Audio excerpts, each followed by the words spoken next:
Assalamualaikum warahmatullahi wabarakatuh. Waalaikumsalam warahmatullahi wabarakatuh. Marhaban ya Ramadan, ya Syahrul Syam. Pemirsa, Media Center Sekolah Tinggi Agama Islam Miftahul Ula, Nglawak Kertosono, yang dirahmati Allah. Saya, Penny Trinastiti, beserta Yayasan Pondok Pesantren Miftahul Ula dan Sekolah Tinggi Agama Islam Miftahul Ula, Nglawak Kertosono, mengucapkan selamat menunaikan ibadah puasa di bulan suci Ramadan 1444 Hijriah. Pemirsa, hadir bersama kita, yaitu beliau adalah Bapak Lukman Hakim MPD. Beliau merupakan Ketua Yayasan dari Pondok Pesantren Ulul Albab dan juga beliau merupakan guru Al-Quran Hadis di MA Ulul Albab. Assalamualaikum Pak, selamat datang di podcast Media Center Sekolah Tinggi Agama Islam. Waalaikumsalam warahmatullahi wabarakatuh. Bisa diperkenalkan sekali lagi untuk nama dan mengajar di MA tersebut. Nggih. Assalamualaikum warahmatullahi wabarakatuh. Sahabat religi Ramadan yang dirahmati Allah. Perkenalkan, nama saya Lukman Hakim MPD. Saya menjadi Ketua Yayasan di Yayasan Pondok Pesantren Darul Albab. Juga saya diamanahkan untuk mengajar di MA Bilingual Ulul Albab dengan mengajar mapel Al-Quran Hadis. Saya berasal dari Desa Kelutan, Kecamatan Renggot, Kabupaten Nganjuk. Baik, terima kasih Pak. Saya ambil dulu nggih Pak. Yeah. Pemirsa, selama 30 menit ke depan kita akan berbincang santai bersama narasumber kita mengenai meningkatkan kualitas ibadah dan akhlak generasi Z di era digital. Kita langsung menuju ke narasumber. Baik Pak, menurut Bapak, bagaimana cara meningkatkan kualitas akhlak dan ibadah dari generasi Z di era digital saat ini? Oke, terima kasih Mbak Penny. Okay. Sebelum kita bicara tentang bagaimana cara meningkatkan kualitas akhlak dan ibadah, terlebih dahulu kita harus mengetahui dahulu apa sih yang dinamakan akhlak. Akhlak, iya. Apa sih yang dinamakan ibadah? Iya. Era milenial itu era yang bagaimana? Maaf, generasi Z. Generasi Z. Iya, Ya, generasi Z. Baik.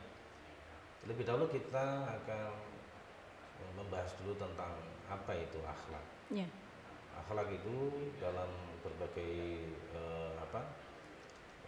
berbagai pendapat para ulama, akhlak itu adalah tingkah laku, budi pekerti, atau dalam bahasa masa kini adalah attitude. Ya.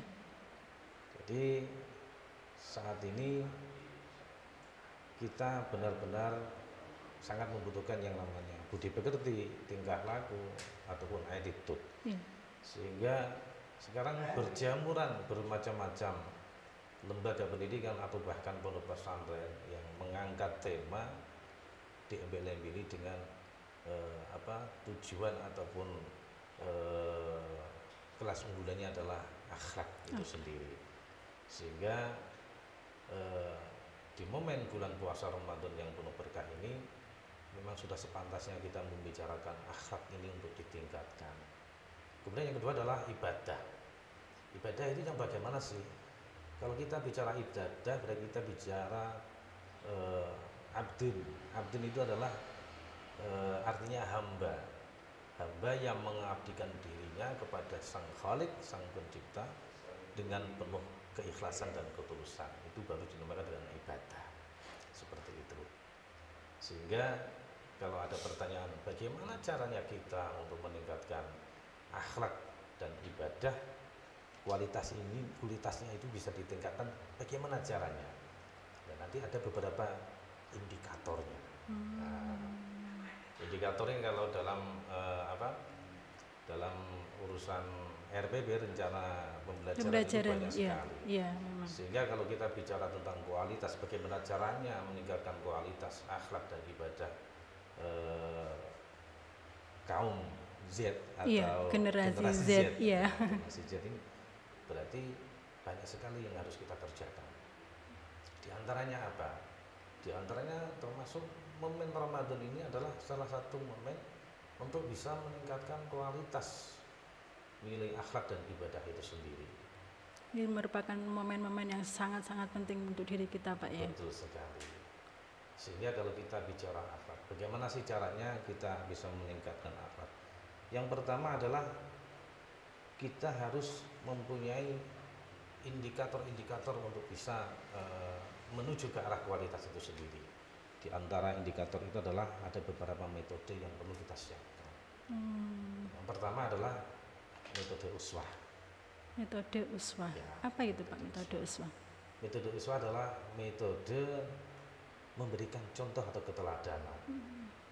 Sehingga mulai dari kecil itu anak sudah dibiasakan untuk diberikan contoh atau keteladanan. Mulai dari anak usia dini itu, bagaimana diajarkan untuk mengucapkan salam, pembiasaan mengucapkan salam, kemudian juga diajarkan untuk menjawab salam. Bagaimana diajarkan anak itu untuk berbicara pelan kepada yang tua, menghormati yang tua, dan memberikan kasih sayang kepada yang muda. Itu memang harus diajarkan dari sejak masa kecil, masa dini. Itu juga merupakan pembentukan karakter si anak usia dini tersebut, nggih Pak? Betul, betul. Jadi pembiasaan di usia dini ini sangat fundamental. Maksudnya apa? Sangat penting sekali. Sebagai pondasi. Sebagai pondasi anak nanti ketika kecil dia sudah terbiasa dengan akhlak yang baik, maka nanti ketika besar dia terbiasa dengan akhlak yang baik juga. Betul. Ibarat kita menanam pohon di sebuah taman. Kalau pohon atau bunga atau pohon yang masih kecil itu bengkok, nanti kita biarkan bengkok, tidak kita luruskan.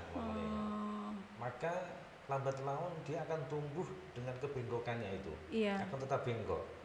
Tetapi kalau kita tahu pohon ini kok bengkok, terus langsung kita dibenarkan posisinya, nanti dia akan tumbuh menjadi lurus.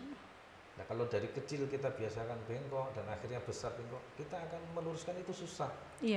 Bagaimana kalau rantingnya sudah besar, kemudian pasti akan kalau kita paksa untuk lurus patah. Seperti itu. Memang harus semua itu diawali dari ketika si anak usia dini, karena yang lebih mudah menerima pelajaran ataupun pembekalan itu dari usia dini ya Pak ya. Betul sekali. Dan untuk nanti untuk kedepannya bisa terbiasa dari apa yang diajarkan sejak usia dini.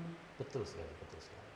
Kemudian yang kedua, ini nggih, monggo silakan. Waktu kita sampai jam berapa? Sampai jam 12. Manut bosnya saya ini. Yang kedua adalah metode riyadhah. Riyadhah ini adalah sebuah metode yang sangat klasik. Dari zaman mbah-mbah dulu sudah ada metode riyadhah ini. Atau bahkan dari zaman nenek moyang kita ini sudah terbiasa riyadhah. Sehingga mereka sakti-sakti. Nah, kita tahu kebudayaan sebelum Islam datang itu kan ada kebudayaan Hindu Buddha. Hindu Buddha. Kalau kita lihat sejarahnya kan orang-orang sakti. Kemudian diteruskan oleh mbah-mbah kita. Metode riyadhah ini adalah metode yang sangat banyak. Latihan menempa diri.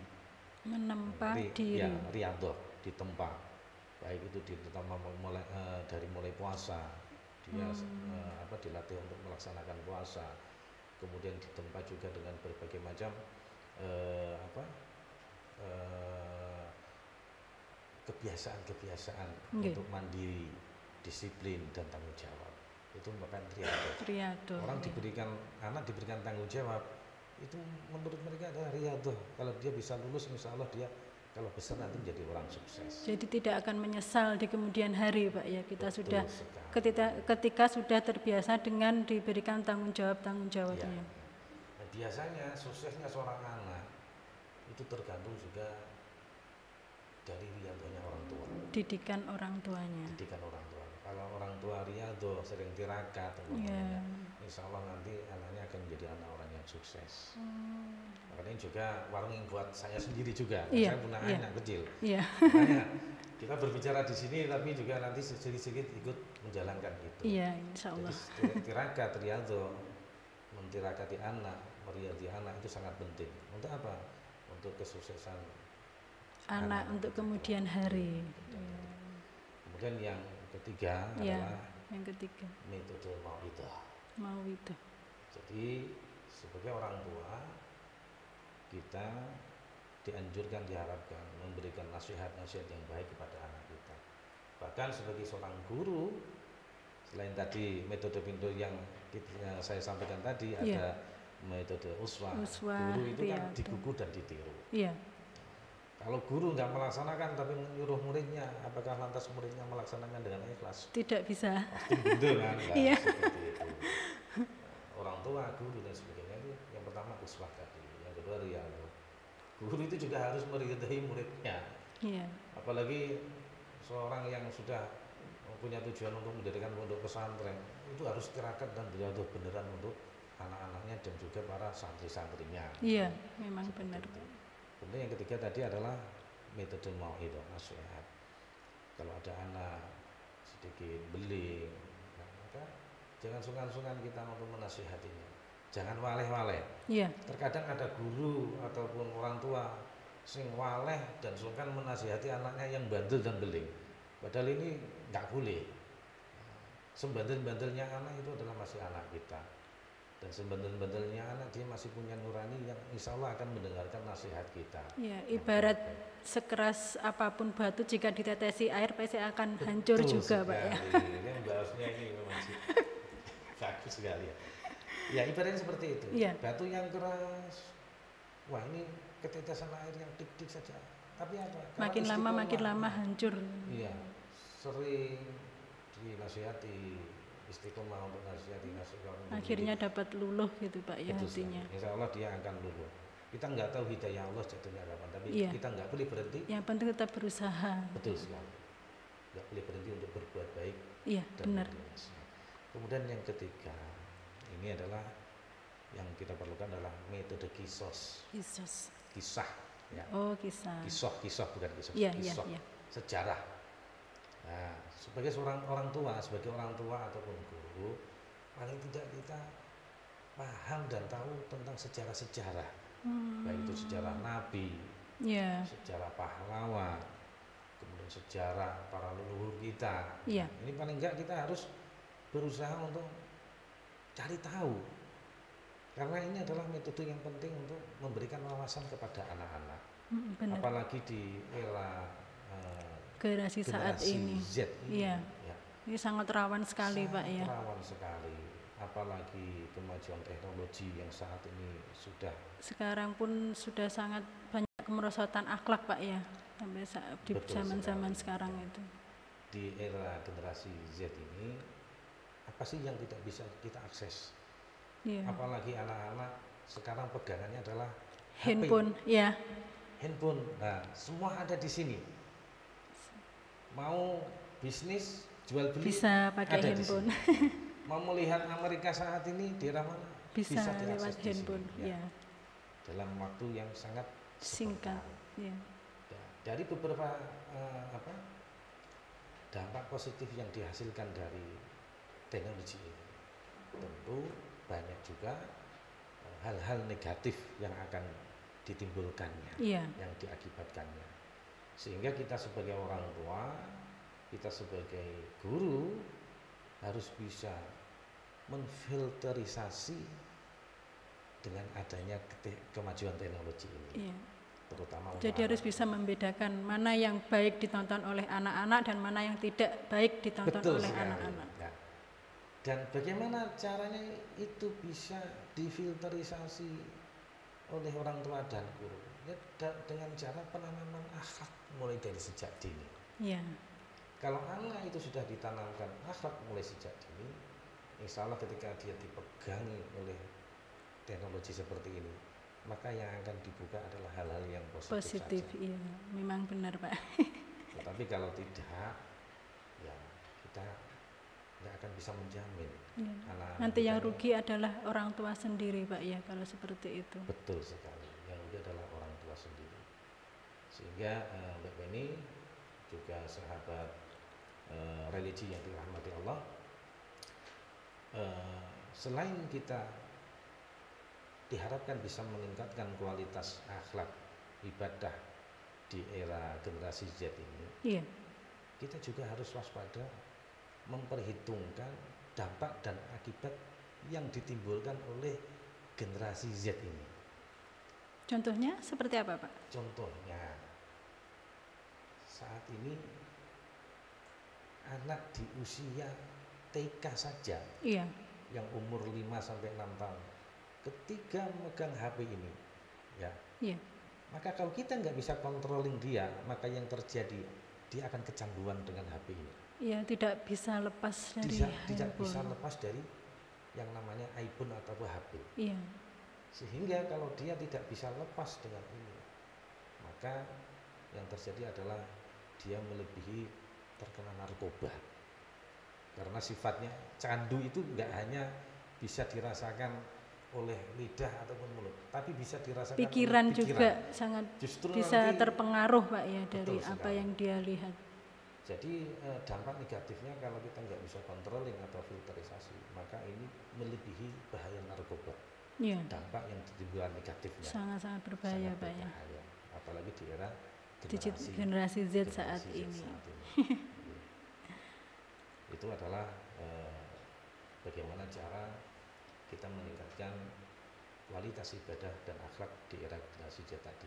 Paling tidak ada 4 metode. Yang iya. pertama adalah metode uswah, Uswah, yang kedua adalah Riyadhah, yang kedua adalah metode mau'idah, dan yang dan keempat adalah metode Uswah, kisah atau Hisah. cerita. Iya, bisa. Terus ini Pak, sekarang kan lagi banyak itu anak-anak muda istilahnya masih mencari jati dirinya mereka. Nah, kita itu sebagai pendidik Pak ya, bagaimana mengarahkan anak tersebut itu mencari jati dirinya itu ke arah yang positif? Oke. Jadi Mbak Beni serta sahabat religi yang dirahmati Allah, di dalam Yayasan Pondok Pesantren Darul Aqa Ya. ada sebuah sistem desain kurikulum yang sudah didesain. Ya, grand desain kurikulumnya itu adalah terangkum dalam istilah GRAPYAK. Grapyak. P-I-Y-A-K. P-I-Y-A-K. Kalau grapyak itu dalam istilah Jawa, dalam bahasa Jawa grapyak ini kan familiar, ya. murah senyum. Iya. Oh grapyak, di setahun itu loh, bahasa itu grapyak, seperti itu. Ini adalah kita ambil dari kata ini. Ini yang menjalankan adalah pengasuh pondok pesantren Darul Aqa, yaitu Bapak Dr. Kiai Haji Hamdi Sidin Hatim. Iya. Jadi grand kurikulumnya adalah namanya grapyak. Kepanjangannya Pak kalau boleh tahu? G-nya itu adalah gemar berzikir. Gemar berzikir. Jadi diharapkan nanti santri ataupun seluruh akademik di Ulul Albab Iya. itu senantiasa gemar berzikir. Gemar berzikir itu bisa menjalankan ibadah yang diwajibkan dan juga ibadah yang disunahkan. Sholat jamaah, kemudian ngajinya itu masuk dalam gemar berzikir. Sehingga diharapkan nanti seluruh alumni ataupun akademik di Yayasan Pesantren Darul Aqa nanti adalah menjadi pribadi yang gemar berzikir. Sholatnya, jamaahnya, ngajinya, kemudian khususiyahnya, istighosahnya dan sebagainya. Sehingga kalau anak sudah mempunyai mempunyai modal gemar berzikir, ketika di masyarakat, insya Allah dia akan menjadi sudah punya bekal, Pak ya. Sudah berani untuk dilepas di masyarakat. Iya. Kemudian R-nya rajin belajar. Menarik sekali ini. Rajin belajar ini adalah menjadi sebuah desain grand kurikulumnya. Anak itu wajib belajar yang sudah ditentukan waktunya. Jadi di sana itu ada istilah cepat bangun, cepat tidur. Cepat bangun, cepat tidur. Ya, cepat bangun, cepat tidur. Jadi sesuai dengan jadwal. Sesuai dengan jadwal. Sehingga cepat bangun itu apa sih maksudnya? Jam 3:30 atau jam 3 itu anak-anak sudah dibiasakan bangun. Iya. Untuk salat tahajud. Tahajud dan sebagainya. Kemudian cepat tidur. Waktunya tidur 4 jam 9 atau 10 anak-anak harus sudah mulai tidur. Berarti sudah dibiasakan disiplin, Mbak ya. Dibiasakan disiplin. Sehingga nanti kalau enggak di sistem seperti itu anak-anak akan tidak punya program. Iya. Nanti enggak bisa terarah jadinya. Ya, bisa terarah. Jadi kalau bisa cepat bangun, cepat tidur, insya Allah nanti dia akan menjadi orang yang sukses. Amin. Seperti itu. Tapi kalau lambat bangun, lambat tidur, nah nanti itu biasanya kebiasaannya apa itu? Ya bisa dinilai sendirilah. Orang yang lambat bangun, lambat tidur. Tidurnya lambat. Begadang. Lambat, apalagi di puasa ini biasanya banyak yang begadang. Banyak yang lambat tidur, lambat bangunnya seperti itu. Seharusnya momen puasa ini kita jadikan patokan untuk meningkatkan kualitas ibadah dan akhlak tadi. Iya. Seperti itu. Kenapa? Karena di bulan puasa ini kan dilipat gandakan pahalanya.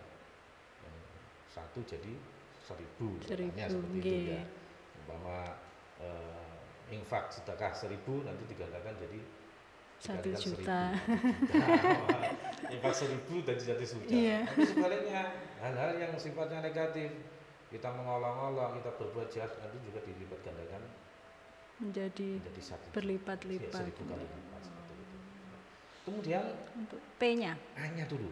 Oh, A-nya iya. Gerak. Iya, A-nya adalah aktif kegiatan sosial. Aktif kegiatan sosial. Ya. Ada hablum minallah, ada hablum minannas. Orang kalau sergap ngaji, sergap sholat, tapi sosialnya kurang, itu juga enggak baik ya. Enggak baik. Enggak ada keseimbangan nanti, Pak. Jadi antara ubudiyah dan muamalah, antara ibadah dan sosial ini harus seimbang. Iya. Ya, ini kita terapkan di Grand Kurikulum Ulul Albab. Aktif kegiatan sosial. Contohnya apa? Contohnya adalah seperti kerja bakti. Contohnya memberi santunan kepada orang yang kurang mampu dan sebagainya. Ketika kemarin ada erupsi Gunung Semeru, kita juga memberikan donasi ke sana, menyalurkan donasi dari para jamaah. Itu adalah termasuk diantaranya adalah aktif kegiatan sosial. Kemudian yang keempat P. P-nya. Pandai bergaul. Pandai bergaul. Wow, keren sekali. Kenapa pandai bergaul? Karena kalau kita tidak biasa untuk mengajari anak pandai bergaul, dalam artian pandai memilih teman, dalam artian kita bukan mengecampingkan yang jelek yang boleh digali, kita harus bisa memilah-milah. Sekiranya ketika kita bergaul dengan dia, apakah dia mampu kita tarik ke habitat kita, atau justru kita ketarik ke habitatnya dia? Karena pergaulan itu akan menentukan masa depan kita. Benar, Pak. Benar sekali. Wong yang pasar tuku iwak melu mambu. Ora demek iwake tapi mambu amise. Tapi awake dhewe ikut tukang minyak wangi, ikut harum baunya. Ikut harum. Padahal kita enggak megang-megang minyak. Enggak beli, enggak megang. Tapi ikut harum. Seperti itulah. Maka pandai bergaul ini menjadi salah satu desain Grand Kurikulum di Yayasan Pondok Pesantren Darul Albab. Kemudian yang kelima I. Ikhlas dalam berjuang dan berderma. Ikhlas dalam berjuang dan berderma. Biasanya orang ketika berjuang pasti yang pilih-pilih oleh apa toh? Nah, itu yang pasti di Pak. Nah, ini kita biasakan itu menjadi sebuah kurikulum di Ulul Albab. Kalau di sana itu kalau mau ikut gabung di sana ya harus ikhlas. Ikhlas dalam arti nggak dapat apa-apa ya kita tetap berikan, tapi jangan sampai kita tomak dalam artian mengharapkan sesuatu yang tidak bisa diberikan oleh seseorang. Kalau kita berharap itu hanya kepada Allah, Nah, ya. ikhlas dalam berjuang dan Ikhlas dalam berjuang itu bisa dipakai untuk saya, terutama saya kan mengajar di sebuah RA Pak, di lembaga RA. Jadi biar saya itu belajar ikhlas dalam mengajar meskipun gajinya tidak seberapa. Tapi saya tidak mengharapkan gaji, yang penting saya niat untuk mengajar. iya betul sekali.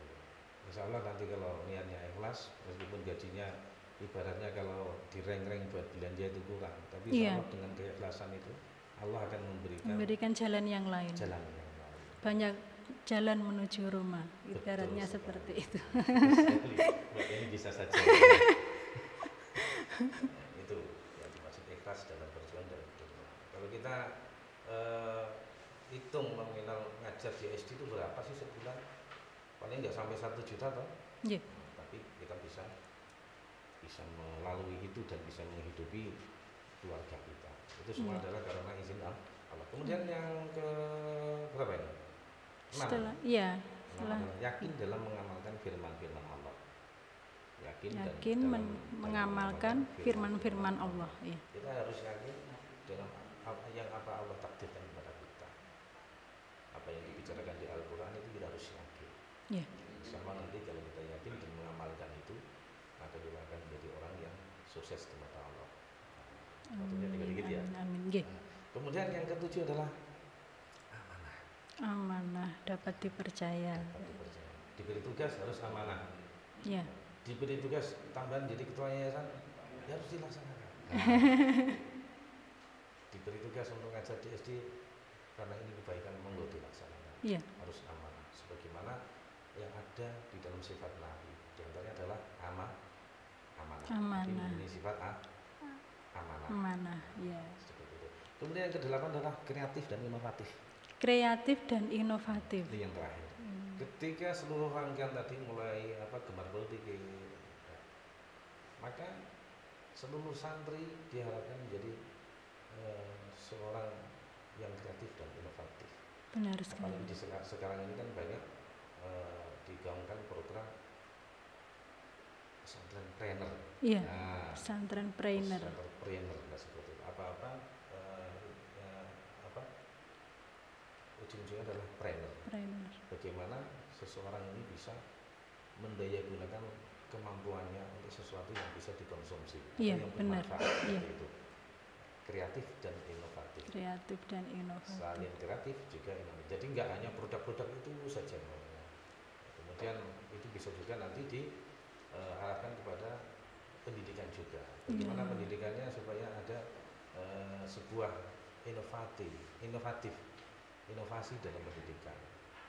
Ya, assalamualaikum, buka halaman ini, kemudian waalaikumsalam. Ataupun dibuka assalamualaikum, kemudian kerjakan halaman ini, tinggal kemana? Karena apa? Karena kurang kreatif dan kurang inovatif. Itu adalah 8 kurikulum. Grand kurikulum yang ada di Ulul Albab. Iya. Itu namanya 8 permata diri santri, Mbak. Nah, jadi grand kurikulumnya itu dinamakan 8 permata diri santri. Kalau santrinya nanti itu sudah mempunyai, apalagi mempunyai ke-8-8-nya, luar biasa. Mempunyai separuhnya saja ini sudah luar biasa. Itu Mbak Penny. Amin.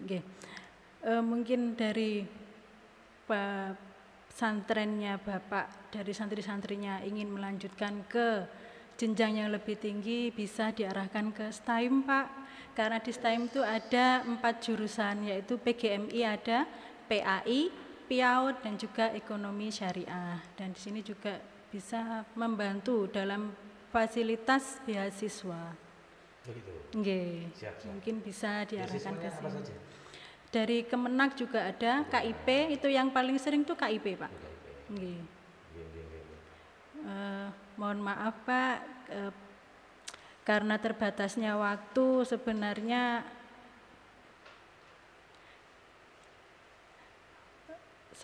masih banyak yang ingin saya bicarakan di sini. Tapi bisa nggak, Pak, ditambah beberapa lagi? Bisa nggak? Maksudnya waktunya ini?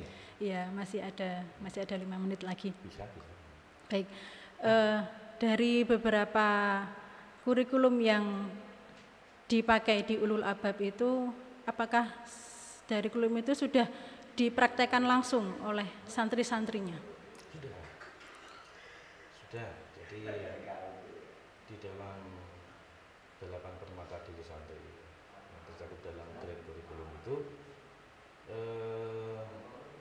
dibagi menjadi 4 pilar. Iya. Tadinya 3 pilar, kemudian ditambah 1 pilar. 1 pilar. Yang pertama pilarnya adalah satu adalah spiritual planner. Apa? Spiritual planner. Spiritual planner.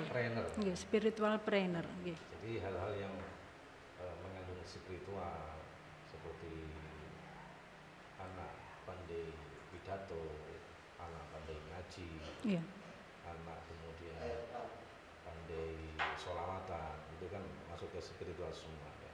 Ini kita ramu untuk bisa disuguhkan ke masyarakat. Sebagai santrinya itu dari kalangan yang remaja atau mulai dari yang anak-anak, Pak? Dari mulai SD kita buka. SD ini baru 2 tahun berdiri. Sudah SD sudah Jadi, bisa masuk, Pak. Betul. Jadi SD ini kita baru buka namanya SD Islam plus Ulul Albab. Jadi kita kerjasama dengan Arroyan dari Bojonegoro. Dulu itu tapi saya kurang paham itu apa. Jadi konsultannya dari sana.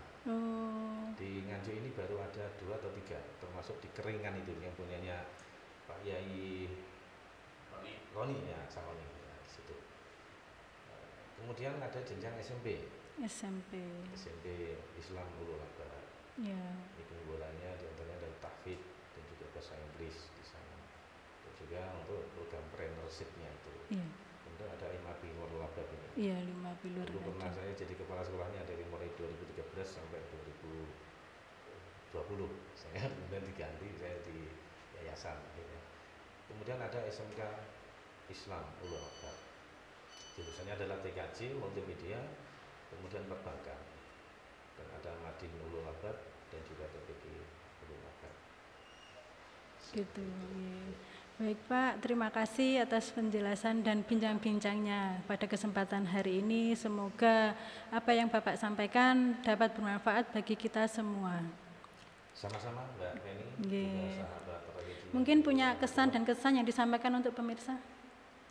Oke, untuk semua pemirsa, sahabat religi, mari di bulan suci Ramadan ini kita tingkatkan kualitas akhlak, ibadah, juga mari kita tingkatkan untuk menebar kebaikan. Yeah.